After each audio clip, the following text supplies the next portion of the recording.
Assalamualaikum warahmatullahi wabarakatuh. Waalaikumsalam warahmatullahi wabarakatuh.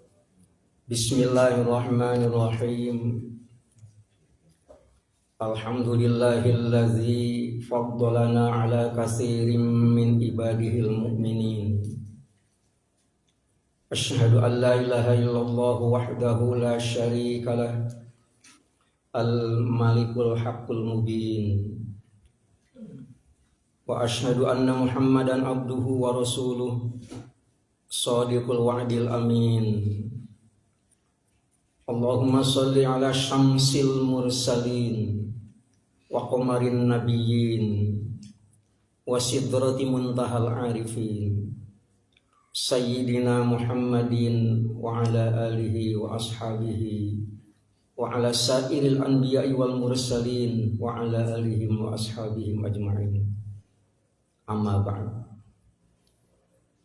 Kehadapan jamaah sholat subuh Masjid Al-Ikhwan Perumahan Nuansa Hijau yang saya cintai, yang saya banggakan, kita sudah masuk bulan Muharram 1447 Hijriah. Banyak aktivitas masyarakat yang sudah kita saksikan, apa saja yang mereka lakukan, semuanya untuk mensyiarkan agama Islam, baik berbentuk kajian ataupun hal-hal lain yang ada kaitannya dengan kepedulian sosial. Pada kesempatan kali ini kita coba untuk berbincang hal lain yang terkait dengan Muharram. Muharram di dalam kitab Badi'us Syuhur itu disebut bahwa hurufnya itu ada 4. Mim, ha, ro, dan mim. Mim yang kedua. Huruf mim yang pertama ini dimaknai sebagai mujahadatun nafs, memerangi hawa nafsu. Pada diri manusia itu ada 2 kutub yang saling berlawanan. Ada kutub akal yang selalu mengajak kepada kebaikan. Di sisi lain ada kutub nafsu yang condong untuk mengajak kepada keburukan. Kedua kutub ini adu tarik kepentingan. Apabila akal bisa mengalahkan nafsu, tidak menutup kemungkinan bahwa manusia itu derajatnya bisa lebih tinggi daripada malaikat. Malaikat kan imannya stabil, gak pernah naik, gak pernah turun. Apabila ada malaikat diperintahkan oleh Allah Subhanahu wa Ta'ala untuk sujud, dan dia tidak akan bangkit dari sujud itu sebelum diperintahkan oleh Allah Subhanahu wa Ta'ala. Jadi gak pernah naik, gak pernah turun. Tetapi apabila akal bisa dikalahkan oleh nafsu, tidak menutup kemungkinan bahwa manusia itu derajatnya bisa lebih rendah daripada binatang. Bahkan lebih sesat daripada binatang. Itu seperti dicantumkan di dalam Al-Quran. Dapat kita baca Al-A'raf 179. Walaqad zara'na li jahannama katsiran minal jinni wal insi lahum qulubun la yafqahuna biha walahum a'yunun la yubsiruna biha walahum azanun la yasma'una biha ulaika kal an'am balhum adall wa ulaika humul ghafilun. Jadi nanti jahanam itu akan dipenuhi oleh jin dan manusia. Ini kalau kalimatnya hanya dipenuhi oleh jin, kita nggak ribet-ribet amat, kita kan manusia. Tapi ada kalimat manusia juga ada yang akan menjadi calon penghuni jahanam. Nah ini kita perlu untuk mengetahui. Tentu tidak semua. Ada kriterianya manusia yang bagaimana yang akan menjadi calon penghuni jahanam. Ada 3. Lahum qulubun. Mereka itu punya hati, punya pikiran, tapi la yafqahuna biha.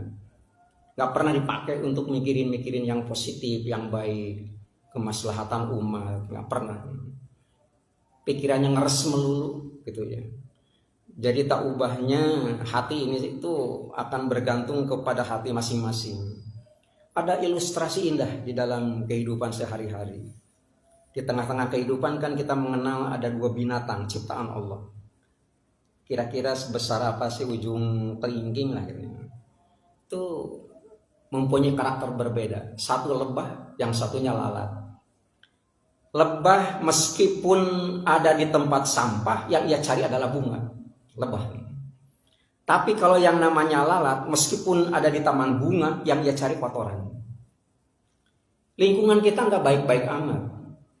Tapi kalau hati kita mengadopsi hati lebah, nggak pernah melirik, melihat, apalagi ngomongin kejelekan dan kekurangan orang. Biarin saja. Kan mereka masing-masing punya amal. Kita juga punya amal. Nggak usah melibatkan diri untuk hal-hal yang negatif semacam begitu. Nah, tetapi apabila ternyata kita meskipun hidup di tengah lingkungan masyarakat yang begitu bagus, taat agama, cinta agama, taat negara, kemudian peduli sosial, melaksanakan ritual yang soheh dan sebagainya. Tapi kalau hati kita itu justru mengadopsi hati lalat, itu kebaikan-kebaikan orang gak pernah terlihat. Yang kelihatan kejelekannya melulu, kekurangannya melulu gitu. Nah ini hati yang semacam begitu tuh, yang akan menjadi salah satu kriteria orang itu sendiri menjadi calon penghuni jahanam. Yang pertama, qulubun la yafqahuna biha. Yang kedua, walahum a'yunun la yubsiruna biha. Dia punya mata. Gitu ya. Tapi matanya itu sendiri ternyata tidak dipakai untuk hal-hal yang positif. Melotot mulu. Bukan hanya melotot. Terkadang nakut-nakutin orang. Terkadang mata itu sendiri tidak diarahkan kepada hal yang seharusnya. Hati, mata, dan telinga, 3 instrumen yang dimiliki oleh setiap manusia yang akan dimintai pertanggungjawaban. Inna sam'a wal basar wal fuad kullu ulaika kana anhu mas'ula. Begitu Al-Qur'an. Itu ya. Nah, jadi kalau kalau ternyata akal bisa dikalahkan oleh nafsunya, maka derajat manusia bisa lebih rendah daripada binatang. Bal hum adallu, bahkan lebih sesat daripada binatang. Mengapa bisa lebih sesat daripada binatang? Wa ulaika humul ghafilun. Karena dia lalai, lupa kepada Allah Subhanahu wa taala. Kalau kambing masuk ke kebun singkong orang kan hanya daun singkong yang dimakan. Tapi kalau manusia sudah mempunyai hati, mata, telinga, berperilaku seperti kambing, itu kan yang dimakan kan bukan hanya daun singkong. Umbinya pun diambil oleh dia. Bahkan terkadang pagernya juga habis diambil oleh orang yang mempunyai derajat lebih rendah daripada binatang. Kira-kira semacam begitu. Nah, ini yang dikhawatirkan oleh kita adalah bagaimana kita menghadapi generasi berikut. Menghadapi generasi berikut setelah kita memasuki tahun 1447 Hijriah gitu ya.